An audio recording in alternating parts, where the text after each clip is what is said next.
Alhamdulillahi Rabbil Alamin Alladhi syara'a fayassar Wassalatu wassalamu ala nabiyyina Muhammadin Alladhi basyara wa anzar Wa an alihi wa ashabihi as-sadati al-gharir Amma ba'du Ikhwani fillah wa akhwati fiddin rahimani wa rahimakumullah. Kaum muslimin wal muslimat a'azzani Allah wa iyyakum. Alhamdulillah, tidak henti-hentinya kita bersyukur kepada Allah Subhanahu wa taala yang masih berkenan memberikan kepada kita nikmat-nikmatnya serta memberikan kepada kita karunia dan kesempatan-kesempatannya sehingga pada kesempatan sore hari ini kita bisa kembali bertemu dalam kajian online melalui live streaming Facebook Masjid Asy-Syuhada untuk kembali membahas suatu karangan yang sangat luar biasa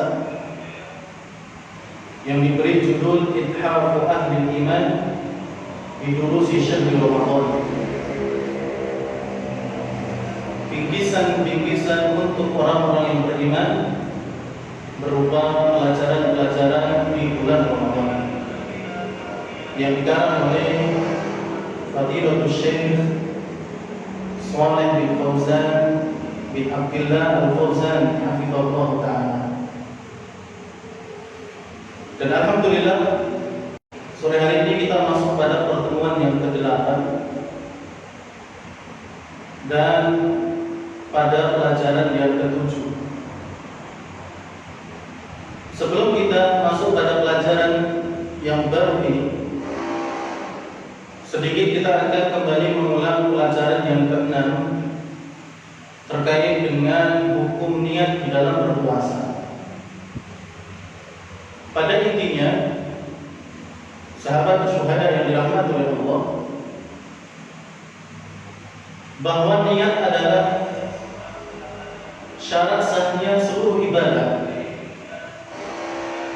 termasuk di dalamnya adalah berpuasa. Jadi seluruh ibadah mau tidak mau harus ada niatnya. Konsekuensi ibadah yang tidak ada niat maka tidak akan dianggap oleh Allah Subhanahu wa taala.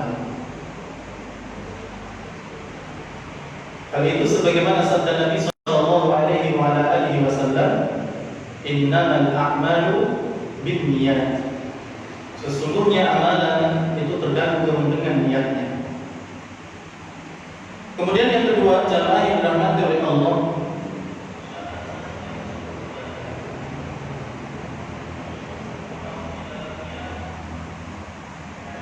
niat di dalam berpuasa. Apabila puasa itu hukumnya adalah wajib, seperti puasa bulan Ramadan ini, maka orang yang ingin berpuasa harus meniatkan atau harus memulai dan melakukan niatnya semenjak malam hari, baik itu di awal malam, pertengahan malam, ataupun di akhir malam ketika makan sahur sebelum datangnya adzan subuh. Jadi untuk puasa besok harinya, puasa wajib ini malamnya sudah berniat. Misalnya ingin berpuasa besok, maka semenjak tenggelamnya matahari nanti ditandai dengan adzan maghrib sampai menjelang adzan subuh harus sudah ada niat, tekad dalam dirinya bahwa besok ingin berpuasa.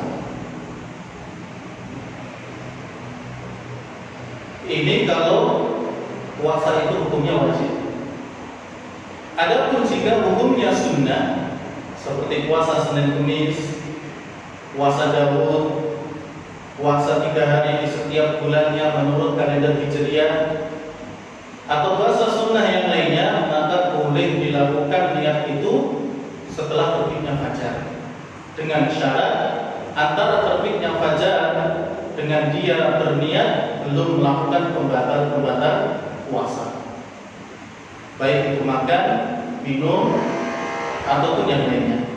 Hal ini berdasarkan kisah Nabi SAW ketika mendatangi istri-istri beliau. Di antaranya adalah Aisyah radhiyallahu taala anha.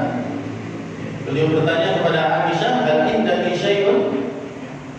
"Hal indaki syai'un?" Apakah engkau memiliki sesuatu untuk bisa saya makan? Maka dijawab, "La, tidak ada wahai Rasulullah. Fa inni idan shaim." Kalau begitu, saya akan berpuasa saja sekarang. Dan itu beliau lakukan sudah jauh dari terbitnya fajar. Kemudian sahabat syuhada yang dirahmati oleh Allah Subhanahu wa taala, satu hal yang perlu diperhatikan bahwa di dalam melafazkan niat atau di dalam melakukan niat tidak ada syariat di sana untuk melafazkannya. Baik itu niat sholat, niat puasa, niat wudu, atau niat yang lainnya. Misal kalau ingin sholat mengucapkan usolli, kalau ingin berwudu nawaitu, ingin berpuasa nawaitu, dan seterusnya. Ya, pelafatan seperti ini tidak pernah dicontohkan oleh Nabi SAW. Demikian juga para sahabat. Lalu bagaimana cara berniat untuk ibadah? Kata para ulama, pengetahuan kita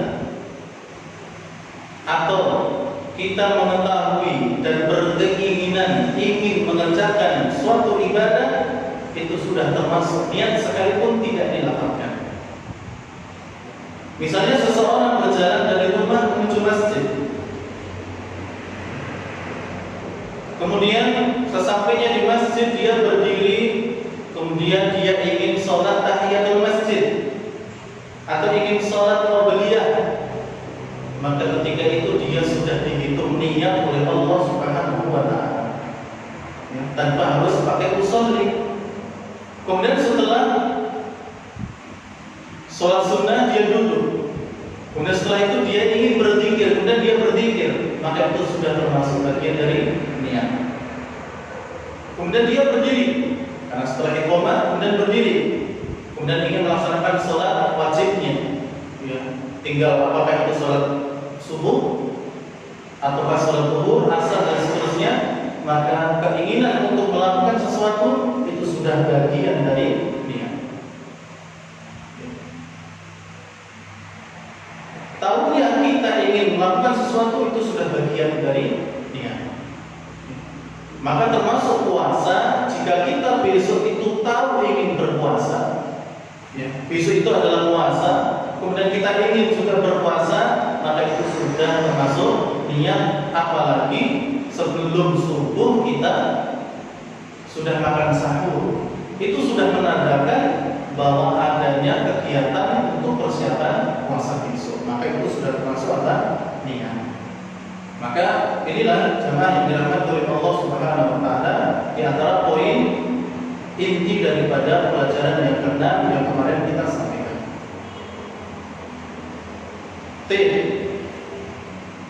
Sahabat syuhada yang dirahmati oleh Allah, kaum muslimin wal muslimat, a'azzani Allah wa iyyakum. Sekarang kita masuk pada ad-darsus sabi, pelajaran yang ke-7, dengan judul fi bayani man yajibu alaihi shaum Ramadan. Penjelasan siapakah orang-orang yang wajib untuk berpuasa pada bulan Ramadan. Penulis mengatakan, "I'lamu waffaqani Allah wa iyyakum." Ketahuilah, semoga Allah Subhanahu wa taala memberikan taufik kepada kita dan juga kepada antum sekalian. menjadi doa beliau untuk kita semuanya, ya, agar diberikan taufik, ya, petunjuk, hidayah kepada jalan yang benar, kepada ibadah yang sahihah, kepada jalan yang lurus, dan kepada surga Allah Subhanahu wa taala. Dan ini di antara kebiasaan para ulama. Mereka dalam tulisan-tulisan mereka tidak lupa menyisipkan doa untuk diri mereka sendiri dan juga untuk orang lain, untuk pembacanya, untuk pendengarnya. Maka hendaknya ini pun bisa kita lakukan, ya, dengan saling mendoakan antara satu dengan yang lainnya. Kita ini sering menulis di WA kita atau mungkin di status kita, maka jangan lupa sisipkan di situ doa. Karena doa antara seorang muslim dengan muslim yang lainnya adalah perkara yang disyariatkan. Dan beliau pun mendoakan kita semuanya supaya diberikan taufik. Apa kata beliau? Ketahuilah anna siyam Ramadan min a'dhami faraidil Islam, bahwasannya puasa pada bulan Ramadan itu termasuk kewajiban yang besar dalam Islam. Jadi ini bukan perkara yang sepele, bukan perkara yang remeh, tapi perkara yang sangat besar di dalam Islam. Maka jika ini adalah perkara yang besar, maka tentunya kita dituntut untuk memperhatikannya. Karena pasti di balik itu Allah Subhanahu wa taala telah mempersiapkan pahala dan balasan yang luar biasa. Qala Allah Ta'ala, Allah Subhanahu wa taala berfirman, "Ya ayyuhalladzina amanu kutiba 'alaikumusiyam." Allah Subhanahu wa taala memanggil orang-orang yang beriman dengan panggilan yang sangat luar biasa, panggilan khusus. Wahai orang-orang yang beriman, kutiba 'alaikumusiyam, diwajibkan atas kalian untuk berpuasa. Diwajibkan atas kalian untuk berpuasa. Kama kutiba 'alal ladzina min qablikum, sebagaimana puasa ini pun diwajibkan atas umat-umat sebelum kalian. La'allakum tattaqun, supaya kalian bertakwa kepada Allah Subhanahu wa taala. Demikian pula firman Allah, "Faman syahida minkum syahra falyasum." Maka barang siapa di antara kalian yang mengetahui dan menyaksikan bulan Ramadan di negerinya, maka hendaknya dia berpuasa. Ini dalil yang menunjukkan bahwasannya Ramadan atau puasa pada bulan Ramadan termasuk kewajiban yang besar dalam Islam. Adapun melalui hadis Nabi sallallahu alaihi wasallam pernah bersabda, "Bunyal Islam ala khamsin." Islam itu dibangun di atas 5 fondasi, di atas 5 perkara. Apa itu? Syahadati an la ilaha illallah wa anna Muhammadar Rasulullah, yakni bersaksi bahwasannya tidak ada sesembahan yang berhak untuk disembah kecuali hanya Allah, dan bahwasannya Muhammad SAW adalah utusan Allah Subhanahu wa taala. Jadi yang pertama adalah syahadat. Yang kedua, wa iqamis shalah, yakni mendirikan salat. Dan yang ketiga adalah wa ita'iz zakat, menunaikan zakat. Kemudian yang keempat adalah wa shaumi Ramadan, berpuasa pada bulan Ramadan. Dan yang kelima, wa hajjil baiti man istata'a ilaihi sabila, yaitu menunaikan ibadah haji bagi siapa yang mampu menempuh perjalanan ke sana. Hadis ini sahih diriwayatkan oleh Imam Bukhari dan Muslim. Sekalipun dalam beberapa teks hadisnya ya adalah buniyal Islam ala khamsin syahadati an la ilaha illallah wa anna Muhammadar Rasulullah wa iqamis shalah wa ita'iz zakat, sampai sini sama, wa hajjil baiti kemudian yang kelima wa shaumi Ramadan, berpuasa pada bulan Ramadan. Fal ayatul karimatu tadullu ala anna siyam fardun. Kata penulis hafizallahu taala, maka ayat yang mulia ini, surat Al-Imran ayat 183 sampai 185, menunjukkan bahwasannya puasa hukumnya adalah wajib.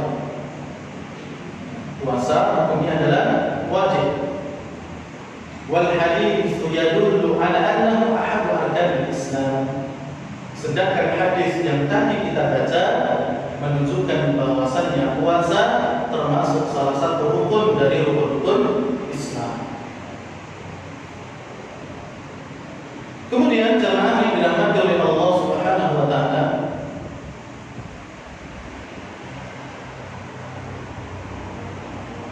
setelah itu kemudian beliau menyebutkan hukum orang yang menolak kewajiban puasa Ramadan serta siapa saja yang wajib untuk berpuasa. Kata beliau, wa qad ajma'al muslimuna ala wujubi siyam Ramadan ijma'an qat'iyyan.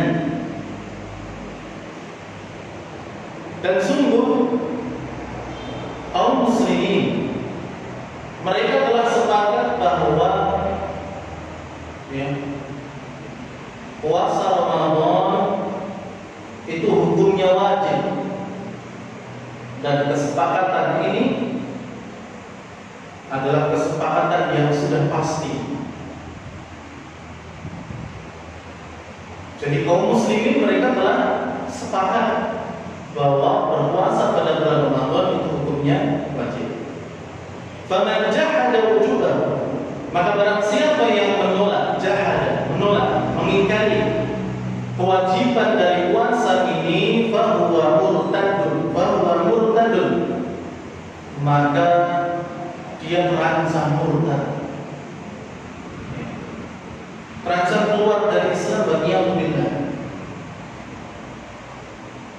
Hal ini karena ini sudah jadi ketetapan bahwa puasa itu hukumnya wajib, sehingga kalau itu ditolak maka dia telah menolak syariat Allah, dan orang yang menolak syariat Allah adalah orang-orang yang tidak beriman. Kalau yang menolak itu orang yang beriman, maka dikhawatirkan dia akan menjadikan dia keluar dari Islam bagi yang berbeda. Murtadun an dinil Islam, keluar dari agama Islam. Walaupun ini tidak serta-merta ya, ini hukum secara perbuatannya. Adapun per orangnya, maka tentu harus pilihan, kemudian harus tabayun dulu, yang tidak serta-merta kemudian apa? Dikafirkan. Tidak, ini bukan wewenang kita. Cuman secara hukum perbuatan tersebut menolak kewajiban puasa, itu bisa murtad, keluar dari Islam. Yustatabu, orang yang menolak ini harus diminta untuk bertobat, ya. Karena dia telah melakukan kesalahan yang luar biasa, maka harus bertobat, diminta untuk bertobat. Fa in taba, dan apabila ternyata setelah diminta untuk bertobat dia pun mau bertobat, maka itulah yang diinginkan. Wa illa, tapi kalau ternyata dia tetap menolak, qutila, diperangi. Dan memerangi orang yang seperti ini, ya, tidak boleh sembarangan orang yang melakukan. Harus orang-orang tertentu, dan ada di antara yang mereka yang berhak melakukan. Kemudian jamaah yang dirahmati oleh Allah, beliau mulai membahas siapa saja yang wajib untuk berpuasa. Wa yajibu shaumu Ramadan 'ala kulli muslimin. Dan puasa Ramadan itu hukumnya wajib atas setiap muslim. Sadar? Orang yang wajib berpuasa syarat pertama adalah muslim. Wa man aslama fi asna'i syahr.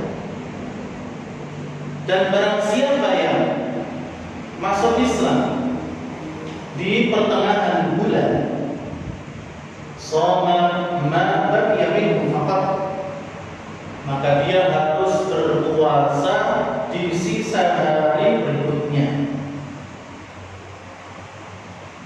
Wala yalzamuhu qada'u ma madha min awwal syahr, dan tidak ada kewajiban atau tidak melazimkan dia untuk mengqadha puasa yang telah berlalu sebelum dia masuk Islam dari awal bulan.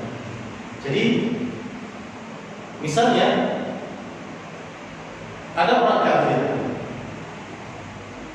atau sebelumnya, syarat pertama orang yang wajib berpuasa adalah muslim. Jadi orang kafir tidak wajib untuk berpuasa. Lalu kemudian apabila ada orang kafir masuk Islam di Ramadan ke-15 atau ke-20 atau ke-17 atau ke-10 dan sebagainya, selama masih ada Ramadan setelah dia Islam, maka sisa dari hari Ramadan yang setelah dia masuk Islam, dia harus berpuasa. Dia berpuasa. Jadi kalau ada orang yang kafir masuk Islam di hari ke-10 Ramadan, berarti masih ada berapa? 20 hari lagi.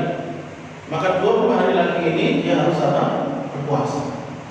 Dan tidak ada kelaziman bagi dirinya untuk mengqadha puasa 10 hari yang lalu sebelum dia masuk Islam. Ini tidak ada apa?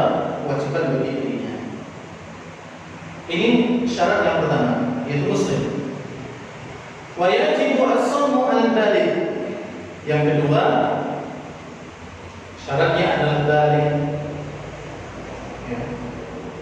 Sudah baligh itu baru wajib berpuasa. Disebutkan oleh para ulama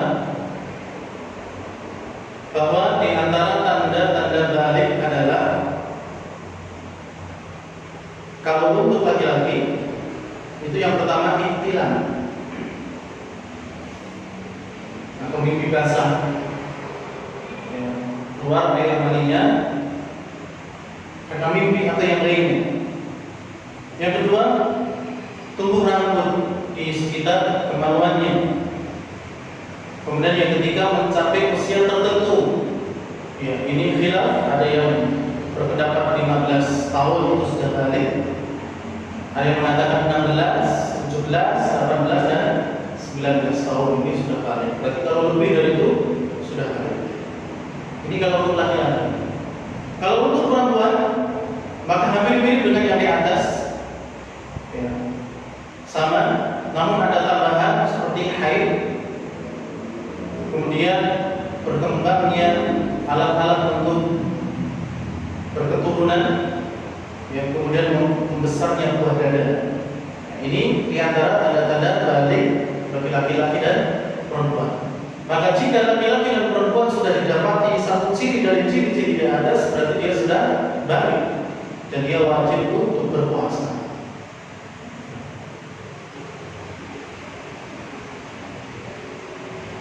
Amma as-saghirul mumayyiz, adapun anak kecil yang mumayyiz, ya, mumayyiz ini sudah bisa membedakan mana yang baik, mana yang buruk, ya, sudah bisa yang ngerti lah istilahnya, ya.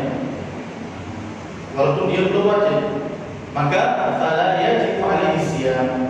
Maka bagi anak kecil seperti ini tidak wajib untuk berpuasa. Wa yasihhu minhu tatawwu'an. Akan tapi kalau dia melakukannya, maka sah darinya. Ini termasuk puasa sunnah. Karena kalau diwajibkan nggak bisa, karena belum wajib ya. Tapi kalau dia ikut berpuasa, maka ini dihitung puasa apa? Sunnah. Sehingga di sana muncul pertanyaan kita bilang, apakah anak kecil yang berpuasa itu dapat pahala? Jadi anak kecil yang mereka ikut berpuasa ini apakah dapat pahala? Maka menurut jumhur ulama, anak kecil yang dia sudah tamyiz, maka dia bisa memiliki pahalanya sendiri. Jadi kalau dia ikut berpuasa, dia dapat pahala. Berdasarkan riwayat dari Umar bin Khattab radhiyallahu taala anhu, bahwa beliau pernah mengatakan, tuktabu lis-saghiri hasanatuhu wa la tuktabu alaihi sayyi'atuhu.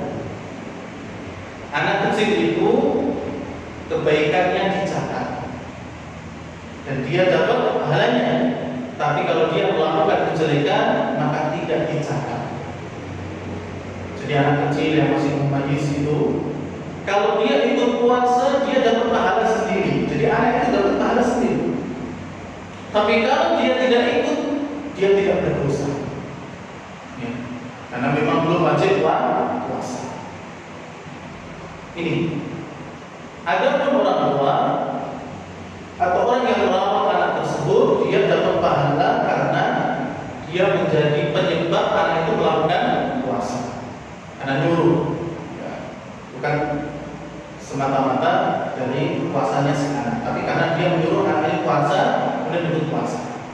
Yang menjadi catatan besar, jemaah yang dirahmati Allah, puasa anak yang diberi pahala ini adalah ketika dia puasa seharian penuh, dari semenjak terbitnya fajar shadiq yang kedua sampai tenggelamnya matahari. Ini yang baru diberi pahala. Karena itulah puasa yang benar. Lalu bagaimana dengan puasa hanya setengah hari, puasa betul? Ya Allah Ta'ala atau bisa. Karena yang namanya puasa itu dari sejak terbitnya fajar sampai tenggelamnya matahari. Adapun kalau sampai pertengahan hari, ya Allah Ta'ala bisa. Kemudian jangan dirahmati oleh Allah Subhanahu wa taala, ketahuilah bahwa sesungguhnya puasa dari kalangan para sahabat dan juga anak-anak mereka yang masih kecil itu berjalan sejak dulu. Maksudnya para sahabat dahulu mereka sering memerintahkan anak-anak mereka untuk berpuasa sekalipun belum wajib. Dan ingat sekali lagi, puasa mereka dari pagi sampai sore, tenggelam matahari, bukan di pertengahan hari saja. Puasa betul tidak, tapi seharian.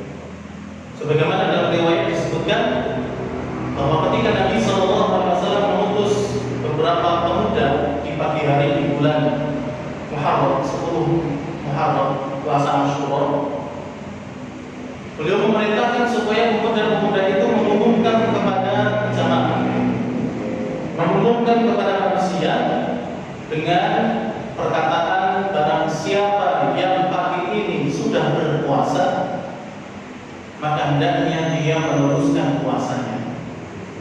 Dan barang siapa yang pagi ini sudah makan dan minum, maka hendaknya berhenti makan dan minum dan melanjutkan puasanya. Lalu kemudian para sahabat Nabi radhiyallahu taala anhum mereka berbondong-bondong memerintahkan anak-anak mereka yang masih kecil dan belum wajib berpuasa untuk berpuasa. Untuk berpuasa. Dan mereka membikinkan mainan untuk anak-anak mereka. Jika anak-anaknya nangis meminta makan dan minum, mereka kasih mainan itu. Terus, dan itu kejadian sampai matahari tenggelam waktu berbuka.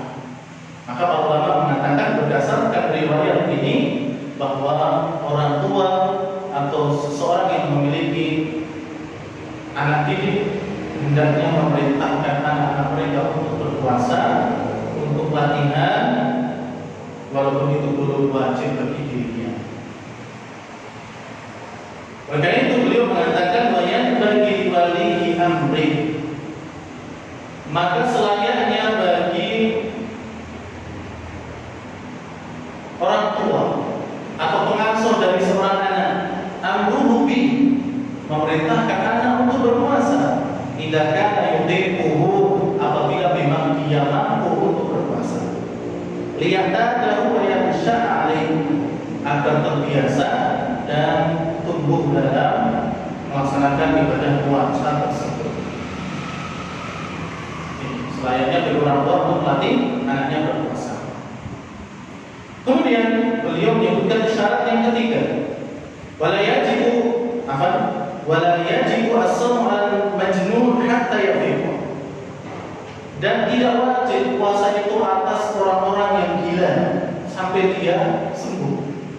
Orang gila tidak boleh apa? Berpuasa.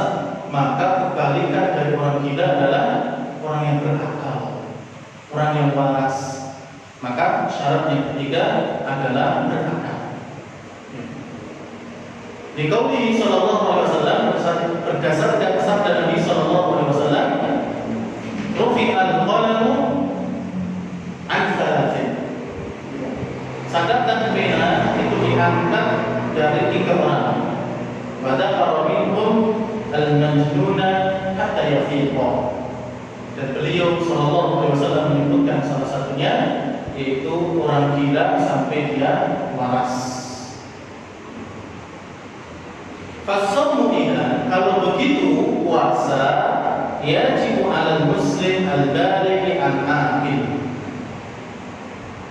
Kalau begitu puasa Ramadan diwajibkan atas orang muslim yang baligh dan berakal. Fa in kana sahihan muqiman, apabila seorang muslim tersebut dalam keadaan sehat dan dia tidak safar, wajib alaihi adaan, maka dia wajib mengerjakan puasa. Wa in kana maridan wajib alaihi qada'an, tapi kalau seorang muslim itu sedang sakit dan sakitnya ini adalah sakit yang masih bisa diharapkan sembuh setelah Ramadan, maka dia wajib mengqadha puasa. Adapun sakit yang menahun, maka ini tidak ada kewajiban mengqadha, tapi kewajibannya adalah membayar fidyah. Wa kadza al-haid wal nufasa, demikian pula wanita haid dan juga wanita nifas, yajibu alaihi masyam qada'an, wajib bagi mereka untuk mengqadha puasa di hari-hari setelah Ramadan. Wa in kana sahihan musafiran, kalau orang yang muslim tadi itu sehat tapi dalam keadaan musafir, dalam keadaan safar, khuyyira, dia boleh memilih baina siyami adaan, untuk melaksanakan puasa, atau yuftiru wa yasumu qada'an, atau tidak berpuasa tapi nanti dia mengqadha. Jadi kalau dia sedang safar dan dia sehat, kemudian ketika dia puasa dalam keadaan safar juga tidak membahayakan dirinya, tidak memberatkan, maka dia boleh memilih antara 2 perkara, yaitu melaksanakan puasa atau tidak melaksanakan puasa tapi dia mengqadha di hari yang lain. Kalau memang mudah berpuasa di kala safar, maka hendaknya berpuasa. Faedahnya banyak. Di antaranya puasanya akan lebih mudah dilakukan karena berbarengan dengan orang banyak. Dan yang pasti, yang kedua, dengan cepat atau dengan ikut berpuasa berarti mempercepat kewajiban atau melaksanakan kewajiban daripada diundur, ya, dipotong di hari yang lain. Itu kalau memang apa? Mudah untuk berpuasa pada saat safar. Tapi kalau tidak, ya sudah, tidak berpuasa kemudian nanti memotong. Wa man shara fi asna'in nahari ahlan bi wujubi siyam, maka barang siapa yang di pertengahan hari dia menjadi seseorang yang wajib untuk berpuasa padahal tadinya belum wajib untuk berpuasa, kama lau aslama kafir, seperti jika orang kafir masuk Islam, awala wasabiyu, atau anak kecil yang kemudian balik di hari itu, au qadhuratil haid itu nufasa, atau wanita haid dan nifas telah suci, ausyuk yang maridu, atau orang yang sakit telah sembuh, aukudiman musafir, atau orang yang musafir telah sampai di tempatnya, au afaqal majnun, atau orang yang gila telah sadar. Ya. Fa inna kulla min haula yalzamuhu al-imsak baqiyatan yawm. Maka orang-orang yang seperti ini, mereka mengharuskan untuk menahan dirinya untuk tidak makan dan minum sampai tidak makan dan minum di sisa waktu hari ini, di sisa hari ini. Jadi misalnya ada orang kafir masuk Islam di 10 pagi, jam 10 pagi. Maka dari jam 10 pagi sampai sore hari tenggelamnya matahari, si kafir ini tidak boleh makan dan minum. Dia menahan diri. Atau ada anak kecil yang tadinya belum balik, tapi ketika jam 12 siang ternyata dia balik, maka itu sudah wajib puasa dia. Maka setelah umur itu sampai tenggelamnya matahari, dia tidak boleh makan dan minum. Dia harus imsak, menahan dirinya dari makan dan minum. Atau wanita haid dan nifas telah suci ketika itu. Atau orang yang sakit sembuh. Atau orang yang musafir sudah datang. Atau tiba-tiba orang gila sembuh. Ya. Dari subuh gila, berarti apa gila? Sampai jam 2 siang dia gila. Setelah jam 2 dia sadar dan berakal lagi. Maka ketika itu sisa hari itu dia tidak boleh makan dan wayaqdawna, bahkan kata beliau mereka nanti harus memotong. Jadi hari itu harus dihitung sebagai hari di mana dia tidak berpuasa dan nanti harus dipotong. Alasannya adalah li'annahu yawmun min Ramadan, karena hari itu masih termasuk bulan Ramadan, hari Ramadan. Lam yaku fihi bisawmin sahihin tamin falazimahu qada'u. Tapi dia masuk ke dalam hari tersebut dalam keadaan tidak berpuasa dengan sah, dengan tam, sempurna, sehingga mewajibkan dia harus apa? Harus mengqada'nya.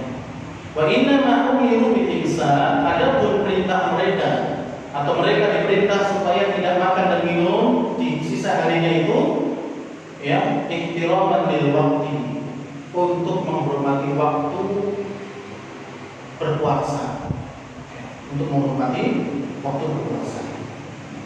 Kemudian jemaah yang dirahmati oleh Allah, wa'lamu, kata beliau, ketahuilah annahu yajibu 'alal muslim an yahtimma bidini. Seorang muslim harus memperhatikan dan memberikan perhatian penuh terhadap agama. Wa ma yusahihuhu aw yusahihahu, dan memperhatikan apa-apa yang bisa memperbaiki agamanya. Wala siyama arkanul Islam allati buniya 'alaiha, terlebih rukun-rukun Islam di mana Islam dibangun di atasnya. Wa minha as-siyam, di antara rukun Islam itu adalah puasa. Hadhil ibadatul 'azimah, puasa ini adalah ibadah yang besar, tataqarrabu fi hayatil muslim marratan wahidatan kullah, yang datang kepada kehidupan seorang muslim sekali setiap tahunnya. Lianna hadhil arkan al-khamsah lil Islam,